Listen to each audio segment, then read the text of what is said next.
할렐루야. 여러분, 창세기는 참 읽기에 어려운 책입니다. 뿐만 아니라 설교하기에도 참 어려운 책이에요. 왠지 아세요? 이게 잘 펴지질 않습니다. 이렇게 앞쪽으로 이렇게 하면 좀 접혀져요. 자꾸 닫혀요. 창세기 참 읽기 어렵지 않습니까? 요한계시록도 너무 힘들어요. 잘 펴지질 않아요. 자꾸 닫히거든요. 여러분, 그런데 사실 교회 다니시는 많은 분들이 가장 잘 알고 있는 게 창세기죠. 연초에 성경을 꼭 읽겠다 결심하고는 작심삼일로 끝나는데 꼭 뭘 읽어요? 창세기는 꼭 읽다가 끝나기 때문에 해마다 창세기만 한 100번은 더 읽었습니다. 그렇죠. 그래서 우리가 알고 있는 성경 가운데 가장 친숙한 책이 창세기가 아닐까 합니다. 여러분, 창세기는 크게 두 부분으로 나누는데 하나가 세상을 기원으로 하는, 세상의 기원을 밝히는 한 부분이 있습니다. 1장과 11장까지가 그렇게 되어 있습니다. 세상이 어떻게 시작이 됐으며 어떻게 이루어져 있는지를 밝히고 있습니다. 또 한 가지는 우리 12장부터 50장까지 이 가정의 기원을 밝히는 부분입니다. 그래서 아브라함을 시작으로 해서 아브라함의 아들이었던 이삭과 야곱과 그의 아들 요셉, 이 네 명의 족장과 그의 형제들의 이야기를 밝히고 있습니다. 그래서 세상의 기원을 밝히기 때문에 창세기지만 이 가정의 기원을 밝힌다는 의미에서 여러분, 창세기의 또 다른 이름은 창가정기입니다. 그렇게 불러도 무방할 것입니다. 우리의 가정의 모습과 너무 많이 닮아 있기 때문에 이 창세기를 읽어보면, 창가정기를 읽어보면 우리의 모든 가정의 문제가 여기에 다 들어 있습니다. 오늘 특별히 창세기 35장을 통해서 이 족장의 가정을 통해 우리 가정에 일어나고 있는 많은 가정의 문제, 또 자녀의 문제를 잘 설명하고 있다는 사실입니다. 오늘 읽으신 본문에 창세기 35장에는 이 두 가지의 큰 사건이 기록되어 있는데, 한 가지가 이 라헬의 죽음입니다. 그리고 또 한 가지의 이 사건은 이 야곱의 장남이었던 이 루벤이 야곱의 또 다른 아내인 이 빌하를 통간하는 사건이 기록되어 있습니다. 여러분, 이 두 사건은요, 우연인지 필연인지 모르지만 나란히 기록되어 있습니다. 루벤이 통간하는, 이 빌하를 통간하는 사건은 22절에 한 절에 짤막하게 나와 있습니다. 이게 뭔가 하면 이 라헬이 죽음으로 인해서 낳는 아들, 이 베냐민의 비극적인 탄생과 루벤이 근친상간으로 또 다른 비극을 만드는 이 두 사건이 연이어 소개되어 있는 것입니다. 여러분들, 이것이 우연일까? 우리 한번 묵상해 볼 필요가 있겠죠? 여러분, 창세기 기자 비롯해서 많은 성경의 기자가 설정한 성경적 위치는 큰 의미를 갖고 있습니다. 과연 이 두 사건이 우연으로 나란히 배열되어 있을까? 그렇지 않다는 거예요. 이 두 사건은 반드시 어떤 메시지를 가지고 연관성을 가지고 있습니다.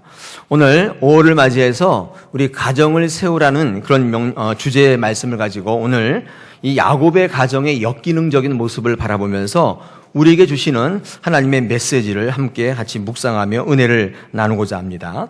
우리 야곱의 아내는 4명입니다. 그렇죠? 누가 있었죠? 레아가 있었고, 그 다음에 라헬이 있었고, 또 이 레아의 몸종으로 알려져 있는 실바와 그 다음에 이 라헬의 몸종으로 알려져 있는 이 빌하, 이렇게 해서 4명이 야곱의 아내였습니다. 그러니까 참 힘들었을 것 같아요.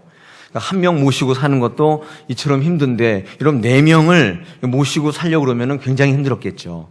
그런데 당시에는 아들을 많이 낳는 것이 이 경제적인 부의 상징이었기 때문에 아이를 많이 낳는 것이 이 여인의 굉장한 파워였습니다.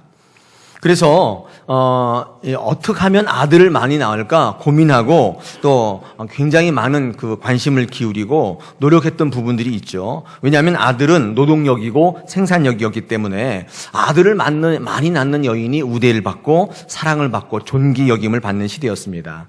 그러다 보니까 이 두 부인 레아와 라헬, 두 자매지간이거든요. 이 두 여인이 어떻게 하면 아들을 많이 낳을까 경쟁을 했다는 거예요.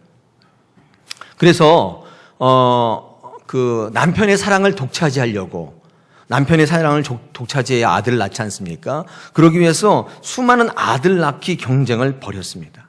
여러분, 그런 경쟁 가운데 야곱의 가정은 정말 온전치 못한 가정으로 이 자녀 교육에 있어서는 굉장히 어긋난 역기능적인 가정으로 나타나더라는 거예요.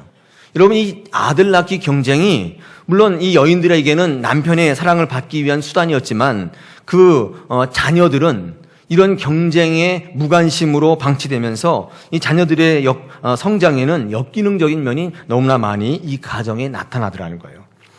여러분, 성경의 위대한 점은 이 족장들의 좋고 아름다운 모습만 기록한 게 아니라 이런 추하고 그리고 참으로 치부한 면까지도 다 기록하고 있습니다. 여러분, 이것은 뭐냐면 우리의 가정 가운데 이런 일들이 일어날 수 있기 때문에 이것을 보고 우리가 교훈을 삼고 우리가 실천의 강령으로 삼으라고 하는 이 창세기 기자의 하나님의 명령이 이 안에 같이 소개되어 있습니다. 오늘 첫 번째 이 큰 사건 가운데 라헬의 죽음이 기록되어 있는데, 이 라헬은 어떻게 죽느냐 하면 자기가 원하던 아들을 낳다가 죽습니다. 라헬은 자기의 아들의 이름을 베논이라고 짓습니다. 여러분, 베논이라고 하는 아들의 이름이 뭐예요? 네, 슬픔의 아들, 그런 뜻입니다. 여러분, 이 라헬이 죽으면서 이 갓 낳은 아이를 보면서 왜 이 아이의 이름을 베논이라고 지었을까요? 생각해 보십시오. 결혼 후에 그 언니 레아와 이 아들 낳기 경쟁을 막 했습니다. 그리고 원래 이 라헬은 애가 잘 안 생겼거든요. 그래서 너무나 많은 고통과 고민과 또 그 마음에 고생을 참 많이 했어요. 근데 결국 그렇게 낳기를 원하던 아이를 낳으면서 드디어는 죽음을 맞고 있는 것입니다. 왜 회한이 없겠습니까? 그 갓난 아이를 볼 때에 아마 만감이 교차했을 거예요. 도대체 이 아들이 뭔가? 도대체 이 자식이 뭔가?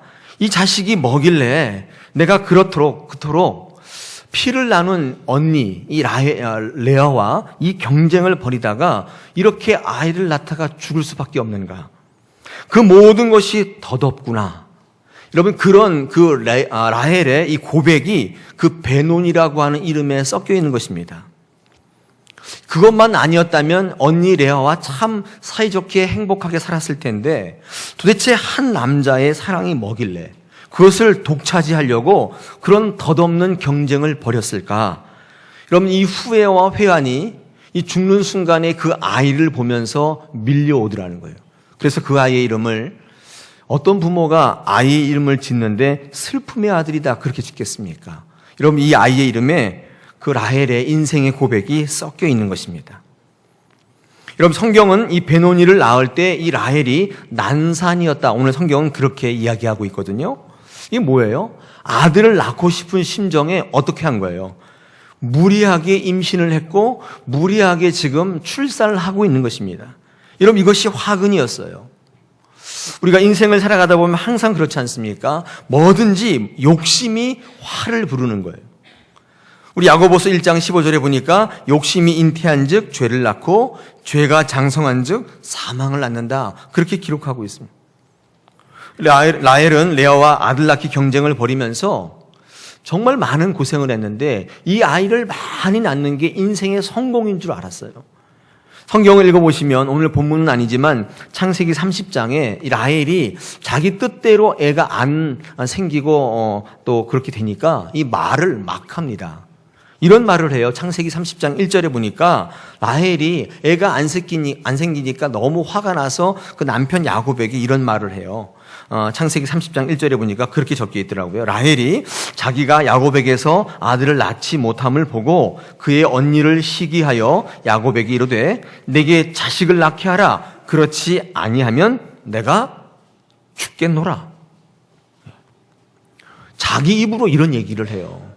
근데 이게 우연인지 필연인지 모르지만 정말 라헬은 어떻게 죽어요?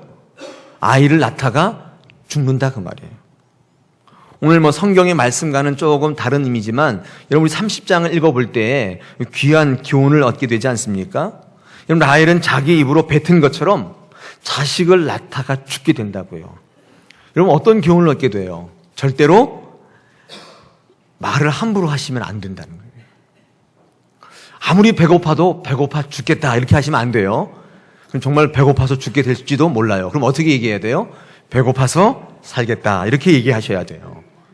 너무 힘들어 죽겠다. 그런 말씀 하시는데, 그럼 그런 말씀하면 정말 힘들어 죽을 수도 있어요. 그렇죠? 그럼 어떻게 하셔야 돼요? 힘들으니 살겠구나. 여러분, 이렇게 하시면 힘든 일이 있을 때마다 살게 된다. 그 말이에요. 왜냐하면 하나님께서는 우리의 입에 이 천지 창조하신 그 말의 권세를 우리 입에다 달아주셨어요. 하나님께서 이 온 우주 만물을 지으실 때 이 말로 창조하셨거든요. 하나님의 형상을 닮은 우리 그리스도인들은 그 말의 권세도 닮아 있다고요. 여러분 입으로 주신 그 말로 축복하시고 좋은 말을 하십시오. 그대로 될 줄 믿습니다. 할렐루야. 여러분 그렇습니다. 그토록 바라고 원하는 일일수록 덧없을 때가 참 많아요. 그토록 바라는 아이를 낳을 때 지금 어떻게 해요? 죽고 있잖아요. 여러분 지금 바라고 원하는 일이 뭡니까? 여러분 그 일을 경계하셔야 돼요. 왜냐하면 여러분 그 일이 굉장히 덧없는 일이 될 수 있어요. 하나님 안에 있지 않으면 여러분 그 어떤 것이 여러분을 만족시킬 수 있겠습니까? 없단 말이죠. 라헬이 죽으며 했던 이 고백은 사실은 저와 여러분의 고백이에요. 하나님이 최고의 가치입니다. 하나님을 붙들고 하나님을 목적으로 삼게 되면 여러분 그것이 우리의 가치가 되고 우리 인생의 보람이 되지. 하나님 외의 것들을 여러분 인생의 가치를 삼게 되면 이 라헬처럼 죽게 될 때 반드시 이 고백을 하게 돼 있어요. 배논이라는 거예요.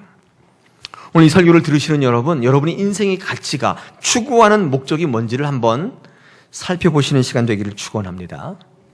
여러분 야곱은 그 아들의 이름을 베논이라고 부르지 않아요. 야곱은 그 아들의 이름을 베냐민으로 바꿉니다. 이 슬픔의 아들이란 이름을 오른손의 아들, 베냐민의 뜻이 그 뜻이거든요. 이게 바꿔요. 왜 그렇습니까? 야곱의 입장에서는 사랑하는 아내 라헬과 맞바꾼 아들이잖아요. 얼마나 귀한 아들입니까? 라헬도 인생의 목적을 아들에게 두었지만 여러분 이 야곱도요 인생의 목적을 이 사람에게 두었습니다. 그래서 이 야곱이 이 라헬을 얻으려고 14년을 노력했잖아요. 그래서 얻은 라헬이잖아요. 그 라헬과 맞바꾼 아들이니까 이 라헬이 낳은 아들이 누가 있죠? 요셉과 베냐민이 있다고요. 이 두 아들에 대해서 어떻게 생각합니까? 정말 다른 자식과는 차별되게 키워요. 편애한다고요. 사람을 목적으로 삼으니까 여러분 이 역기능이 자녀들에게 나타나더라는 거예요. 이렇게 귀하게 얻은 라헬의 자식들인데 다른 아이들과 차별되이 사랑하고 편애하는 것이 이상한 일이 아니었습니다. 여러분 꼭 기억하실 필요가 있는 게 사람을 목적으로 삼게 되면 여러분 자식 사랑에 문제가 발생하게 돼요. 여러분 이 사실을 이 야곱의 가정이 여실히 보여줍니다. 그러므로 우리 야곱의 가정을요 편애의 대명사로 부릅니다. 여러분 야곱이 족장이긴 하지만 아주 역기능적인 모습이 있는데 그게 뭐냐면 자식을 차별되이 사랑하는 거예요. 이건 어디서부터 왔냐면 하나님을 목적으로 삼지 않고 사람으로 목적을 삼는 그의 인생관에서부터 온 것입니다. 여러분 자녀는요 누구의 자녀가 중요한 게 아니라 하나님이 주신 자녀여야 합니다. 내 아이가 아니라 누구의 아이예요? 하나님의 아이여야 돼요. 여러분 하나님을 목적으로 삼는다는 건 뭐냐면 하나님께로부터 시작되었고 하나님으로 인해서 마감하는 거예요. 여러분 이게 하나님을 목적으로 삼는 것입니다. 여러분 하나님으로 목적을 삼는 가정은요 시작과 끝이 하나님인 거예요. 여러분 그런 가정을 꼭 만드시길 바랍니다. 여러분 그렇지 않으면 여러분의 가정도 야곱의 가정과 별반 다르지 않아요. 서로 사랑하지만 서로 가족이지만 그 안에서 발견되는 역기능이 너무 많이 이제 일어난다는 것이 사실입니다. 오늘 첫 번째 우리 35장에 기록되어 있는 이 라헬이 죽으면서 자기가 낳은 아이를 베논이라고 부르는 이 대목에서 우리는 중요한 사실을 하나 발견하게 됩니다. 하나님을 목적으로 삼아야지 사람을 목적으로 삼을 때는 그가 추구하던 모든 것들이 헛된 것이에요. 그러면서 죽으면서 그의 인생의 덧없음을 고백할 수밖에 없는 그런 인생이 되더라는 사실입니다. 두 번째, 우리 22절 뒤에 보니까 그 뒤를 이어서 루벤이 야곱의 또 다른 아내, 다시 말하면 루벤의 또 다른 어머니죠. 물론 뭐 배가 다른 어머니긴 하지만 또 라헬의 몸종이었긴 하지만 뭐 촌스러운 어머니 아니겠습니까? 이 빌하를 강간하는 사건을 딱 한 줄로 적고 있습니다. 한번 생각해 보십시오. 라헬이 아이를 낳다 죽는 사건과 이 루벤이 야곱의 또 다른 아내 이 빌하를 이 루벤이 이 통간하는 사건이 이 나란히 기록되어 있는데 이 두 사건이 나란히 기록되어 있으며 이 두 사건이 전혀 연관이 없나? 그럼 생각해 보십시오. 창세기 기자가 왜 이 두 사건을 나란히 기록했을까요? 나름 연관성이 있다는 거예요. 오늘 주시는 말씀을 가지고 이 연관성을 좀 묵상하시는데 여러분의 가정에 귀하게 적용되는 실천의 강령이 되기를 축원합니다. 여러분 여기에 보이지 않는 교훈이 있습니다. 여러분 야곱의 가정은 누가 봐도 비정상적인 가정이에요. 정상적인 가정이 아닙니다. 뭐 다른 거 다 거두절미하고 한 아버지와 네 어머니가 동시에 살고 있어요. 여기서 자라난 자녀들이 어떻게 자라났을까요? 한번 상상을 해보십시오. 레아와 라헬의 자식 낳기 경쟁 속에서 이 벌어지는 이 시기와 질투를 바라보면서 이 아이들이 어떻게 자라났겠냐는 거예요. 여러분 사실은 이 두 가지 비극적인 이 사실을 놓고 우리가 생각해 볼 때에 이 여인들의 자식 낳기 경쟁의 가장 큰 피해자가 누구냐면 이 장남인 루벤입니다. 그런 생각을 하지 않습니까? 생각해 보십시오. 부모의 문제는 여전히 잔존하고 있어요. 부모가 문제가 없으면 참 좋지만 현실적으로 살다 보면 부모가 문제가 없습니까? 마음이 안 맞을 때도 있고 뭐 부부싸움을 할 때도 있고 때로는 헤어지기도 하고 뭐 여러 가지 문제들이 많이 있지 않습니까? 그런데 중요한 건 뭐냐면 이 부모의 문제는 부모의 문제로 끝나지 않는다는 데 심각성이 있어요. 그 영향을 아이들이 그대로 받는다는 거예요. 여러분 오늘 주보에 오늘 구역 공과의 말씀 보면 2번의 대지에 뭐라고 되어 있냐면요. 부모의 상처는 자식에게 유전된다. 그렇게 되어 있습니다. 여러분 부모가 상처를 가지고 있으면 여러분 그것이 부모의 상처로 끝나지 않고 그 상처가 이 자식에게 유전이 돼서 자식이 그 상처를 고스란히 받아요. 상처가 대물림 되는 거예요. 우리의 부모님이 문제는요, 그 속에서 병들어가는 아이들이 있다는 사실을 절대로 간과해서는 안 돼요. 그 지혜로운 부모는요, 자신들의 상처를 그대에서 끝내려고 하는 거예요. 그런데 이게 의지대로 잘 안 된다는 거예요. 이 야곱과 라헬과 또 레아와 이런 이 부부 사이의 이 문제, 이 자식 낳기, 아들 낳기 경쟁은 사실 누구에게 영향을 미쳤냐면 이 루벤이 영향을 받은 거예요. 어떻게 영향을 받았냐면 제가 이렇게 생각을 합니다. 그릇된 빗나간 성관념. 여러분 이게 이 루벤에게 나타났던 역기능이에요. 우리 창세기 30장을 아까 1절 읽었는데 그 밑절을 이렇게 읽어보면요. 루벤이요. 자기 어머니 레아에게 이 합 한 채를 선물하는 그런 대목이 나와요. 합 한 채가 뭔지 아세요? 합 한 채가 생긴 거는 꼭 뭐같이 생겼어요.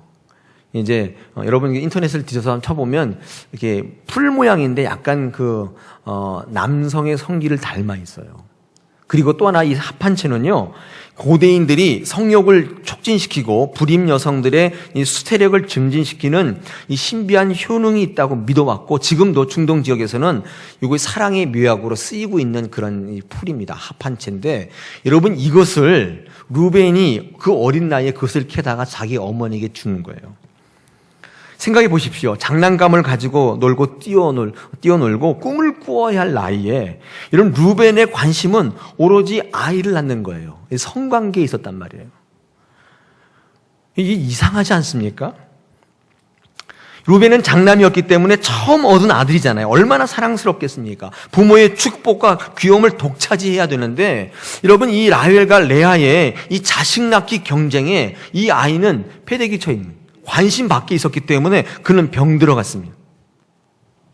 한번 생각해 보면 그렇죠. 여러분 옛날에 그 중동 지역에 이 야곱이 살았을 때 이 집이 따로 집이 있는 게 아니잖아요. 텐트가 집이잖아요. 천막. 여러분 그런데 거기에 뭐 안방이 따로 있고 아이들 방이 뭐 따로 구분이 되어 있습니까? 이 천막 하나만 이렇게 쳐 있는데 그런데 이 야곱과 4명의 아내가 아들 낳기 경쟁을 하는데 여러분 이 루벤 장남 루벤이 그 옆에 텐트 옆에 자고 있는데 여러분 뭐를 배웠겠어요? 일찍 성에 눈뜨게 되는 결정적인 계기가 된다고요.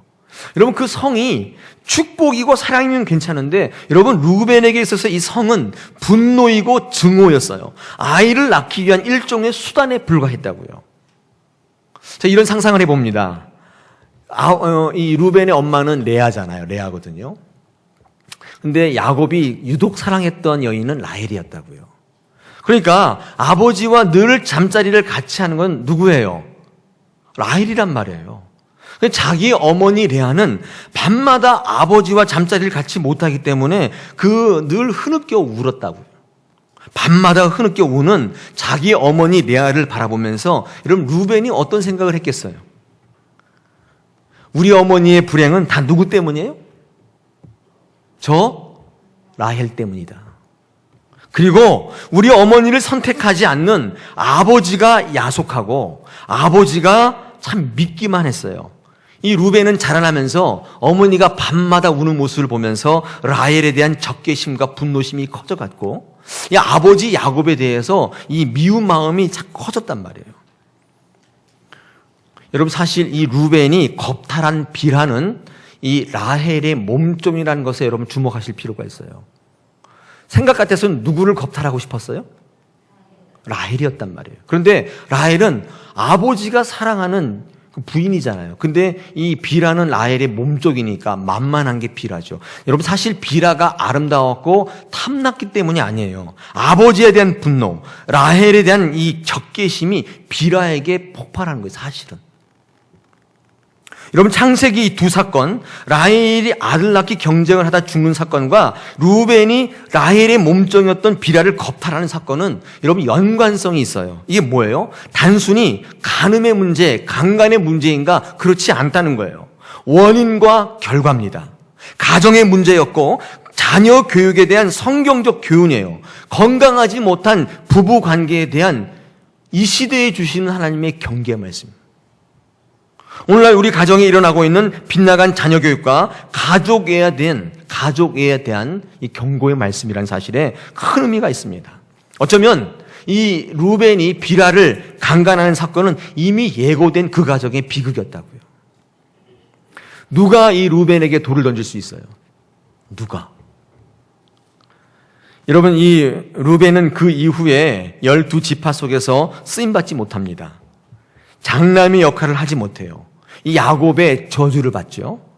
여러분, 이 저주가 어떻게 이어지냐면 유다에게 요셉에게 장남의 자리를 내줘요. 그리고 마침내는 이 루벤 지파는 요단강을 건너지 않습니다. 여러분, 그 민수기 32장을 읽어보면 이 루벤 지파와 므낫세 반지파와 갓지파, 이 세 지파는 요단강을 건너지 않아서 가나안 땅에 들어가지 않아요.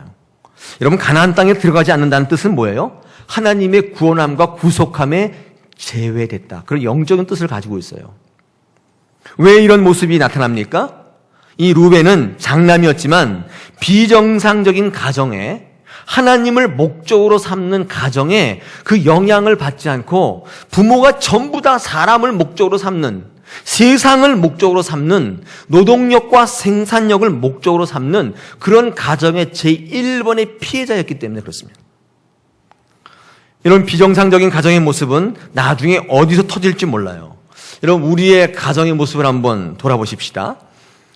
제가 목회하다 보면 어떤 가정은 돈을 목적으로 하는 가정이 있어요. 그러니까 돈을 잘 벌면 모든 인생이 행복해질 것이라 믿는 가정들이 많이 있다는 거예요. 여러분, 이 영향을 누가 받아요? 자녀들이 반드시 받게 돼 있어요. 자녀들이 돈을 목적으로 살아갈 가능성이 가장 큽니다. 이 부모의 영향을 받는 거예요. 그런가 하면 어떤 가정은 성공에 집착하는 가정도 있어요. 좋은 학교 가야 되고 좋은 직장에 들어가야 되는 것이 인생의 가치로 여기는 가정들이 많다는 거예요. 여러분, 이런 가정의 자녀들은 어떤 현상을 보이냐면 열심히 공부하고 열심히 일합니다. 근데 문제가 뭐냐면 열심히 해서 내가 원하는 대로 되면 문제가 없어요. 그런데 그렇지 않을 때가 많다는 거예요. 여러분, 그렇다면 이 자녀들은 어떤 인생의 모습을 보여요? 수단과 방법을 가리지 않아요. 여러분, 이런 인생을 살다 보면 인생의 위기를 자초할 때가 많아요. 제가 언젠가 한번 소개했는데 수단과 방법을 가리지 말고 하나님을 목적으로 삼아야 한다는 이 인생의 목적이 얼마나 귀한지 모릅니다. 제가 인천에 있는 제물포 고등학교를 한번 제가 소개한 적이 있죠. 기억나시는지 몰라요.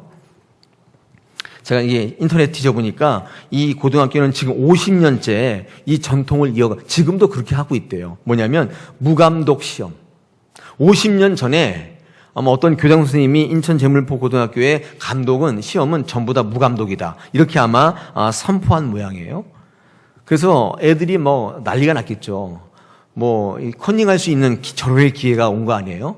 근데 이제 이 무감독 시험을 딱 치렀는데 그 기사를 보니까 전교 1등 하는 아이는 전교 1등 그대로인데 이제 주목할 게 뭐냐면 전교 꼴등 하는 아이가 여전히 전교 꼴등 했다는 거예요. 여기에 주목하는 거예요. 왜요? 그 아이는 어떻게 했다는 거예요? 컨닝 안 했다는 거예요. 선생님이 나가는 거예요. 다 나가고 너희 마음대로 시험 보라 그러고 가방을 다 이렇게 뒤로 이제 이렇게 복도에 내놓고 시험을 보는데 감독이 없으니까 여러분 전교 꼴등의 소문이 뭐예요?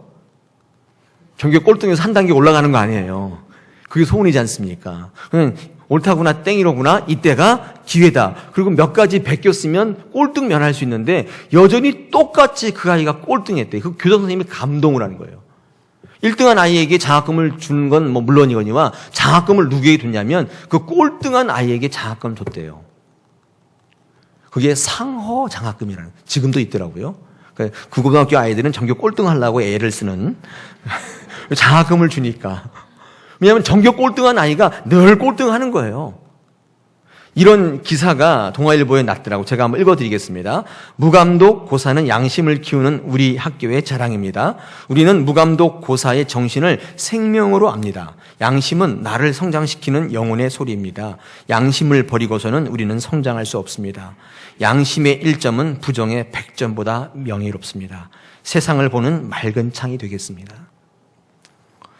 수단과 방법을 가리지 않는 가정의 역기능보다 비록 꼴등을 했지만 여러분 이런 순기능이 우리의 사회를 밝히지 않겠습니까?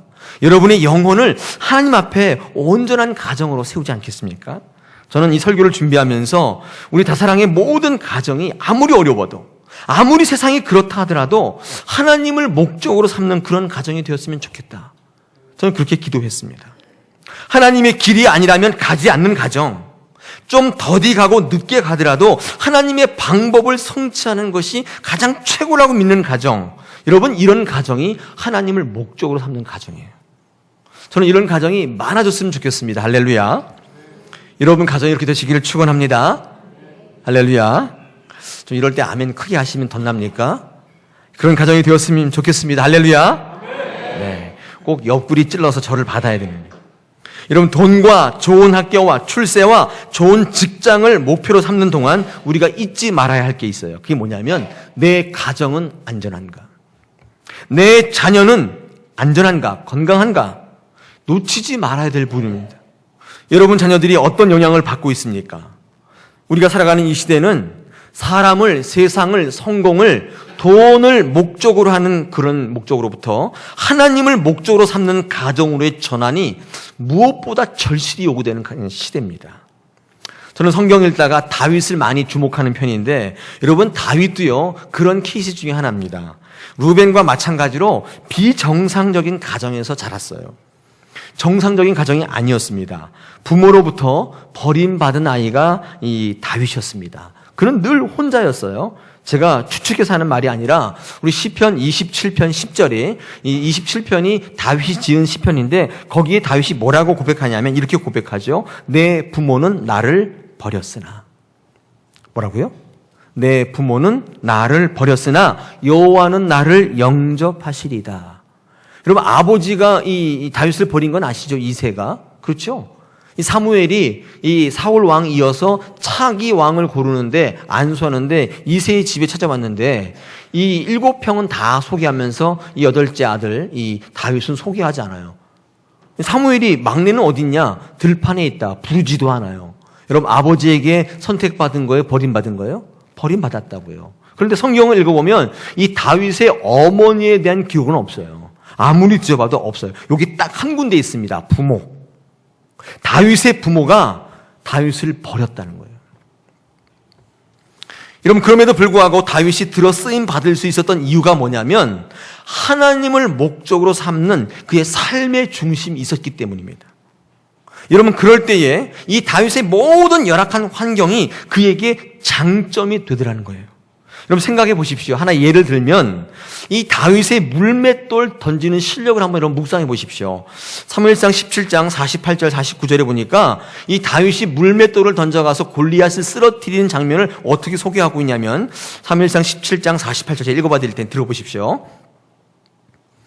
블레셋 사람이 일어나 다윗에게로 마주 가까이 올 때에 다윗이 블레셋 사람, 이 골리앗이죠. 이 블레셋 사람을 향하여 빨리 달리며 49절에 손을 주머니에 넣어 돌을 가지고 물매로 던져서 블레셋 사람의 이마를 치매 돌이 그의 이마에 박히니 땅에 엎드러지니라. 이렇게 설명하고 있어요.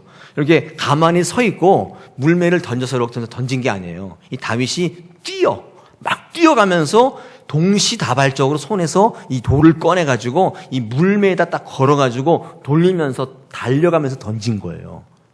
그런데 이 골리앗 투구를 썼는데 여기 딱 한 군데 비어있는데 거기에 정확하게 꽂혔다고 성경은 기록해요. 이거 엄청난 제구력이죠, 이거. 제가 볼 때 이 정도 제구력이면 메이저리그에 가도 유현진보다도 훨씬 더 우대를 받을 이런 뛰어가면서 던졌는데 이런 고기에 딱 박혔다는 건 뭐예요? 엄청난 제구력이에요. 여러분 이 제구력이 어디서 나왔어요? 버림받았기 때문이에요. 왜요? 아무도 안 불러주니까 그 들판에 혼자 앉아서 뭐 했어요? 여러분 그런 경험이 있죠? 여러분 이렇게 왕따 같은 아이들 학교 운동장에서 뭐 해요? 혼자 앉아가지고 매일 돈 던지고 앉았잖아요. 할 일이 그거밖에 없으니까. 여러분 자꾸 던지다 보니까 이 돌 던지는 습관이 생기다 보니까 반복하니까 뭐가 되더라는 거예요? 유현진이 되더라는 거예요. 뭐 던졌는데 그냥 바로 거기 꽂히는 거예요. 이렇게 던졌는데 바로 스트라이크 되는 거예요. 여러분 이 제구력이 어디서 생겼어요? 버림받은 아이였다는 거예요.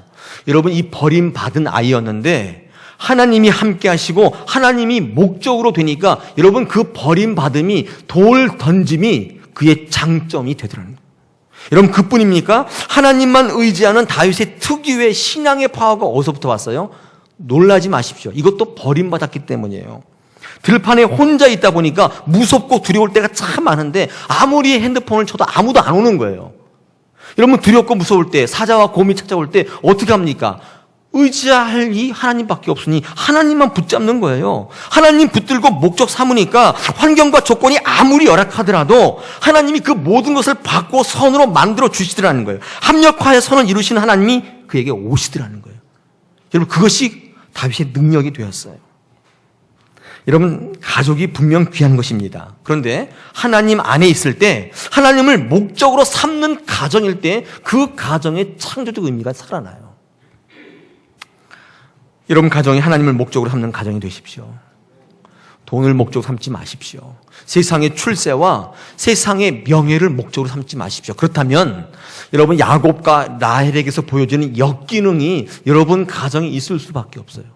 그러나 아무리 상황이 어렵더라도 다윗처럼 하나님을 목적으로 삼으면 하나님께서 그 모든 것을 합하여 선으로 만드시는 순기능이 여러분 가정 가운데 있다는 사실입니다. 할렐루야. 네. 여러분 가정은 안녕하십니까?